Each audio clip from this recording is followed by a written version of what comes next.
तो दोस्तों एक लड़का लड़की होते हैं जो कि एक स्कूल में पढ़ते थे, लेकिन पढ़ते पढ़ते उनकी आपस में बात हो जाती है और फिर वो आपस में कॉल से बात करते हैं, फ़ोन पे बात करते हैं, लगातार बात करते रहते से उनका जो रिलेशनशिप था वो और ज़्यादा गहरा हो जाता है दोस्तों।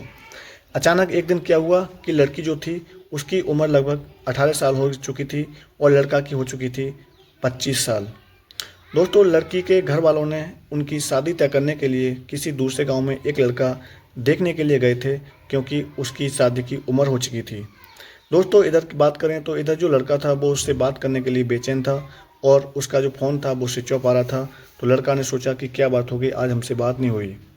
इधर लड़की की जो शादी वाली बात थी वो चर्चाओं में थी। किसी भी तरीके से लड़का को उसे पता चल लग जाता है कि उसकी शादी वहाँ पर हो रही है। उधर बात करें तो उधर वो लड़का था, उसकी जॉब लग चुकी थी फौज में। तो लड़का जब फौज में जॉब करने चला जाता है तो वहाँ से आता है और फिर उसकी शादी हो जाती है। दोस्तों जब शादी हो जाती है तो लड़का फिर से अपनी जॉब करने के लिए चला जाता है। लेकिन इधर एक दिन की बात की, जो लड़की का जो प्रेमी था गांव वाला, वो जाता है उसके घर पर और कहता है कि मैं इसका चचेरा भाई हूँ। और उनके घर वाले उनसे फिर कहते हैं कि सुनो, आपके चचेरे भाई हैं, इनको अंदर बिठा लो। लड़की उसे देखकर हैरान रह जाती है और कहती है कि तुम यहाँ पर क्यों आए, चलो जब आ ही गए हो तो अंदर आके बैठ जाओ। दोस्तों जब वो लड़का अंदर जाके बैठ जाता है, उसने बातचीत स्टार्ट की और उसने कहा कि तूने शादी भी कर ली लेकिन हमको दावत नहीं दी।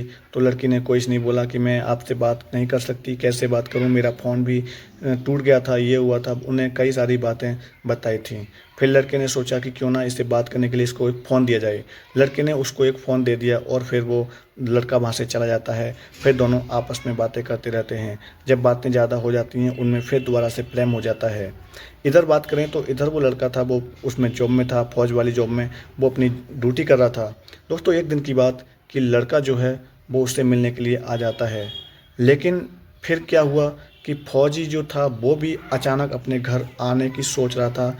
लेकिन उसने सोचा कि मैं फ़ोन करूँगा तो उसे पता लग जाएगा कि मैं आ रहा हूँ, मैं आज उसे सरप्राइज़ दूंगा कि अचानक पहुँचूँगा तो उसे बहुत अच्छी लगेगी और खुश होगी।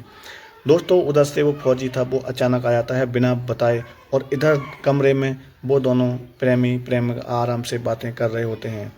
जब दोस्तों फौजी ने आके दरवाज़ा खोला तो देखा तो उसके होश उड़ गए, क्योंकि वो दोनों एक ही चारपाई पर बैठे हुए थे और ऐसे गले लग रहे थे जैसे कि मान लो ये पति पत्नी ये दोनों हैं, बल्कि वो नहीं।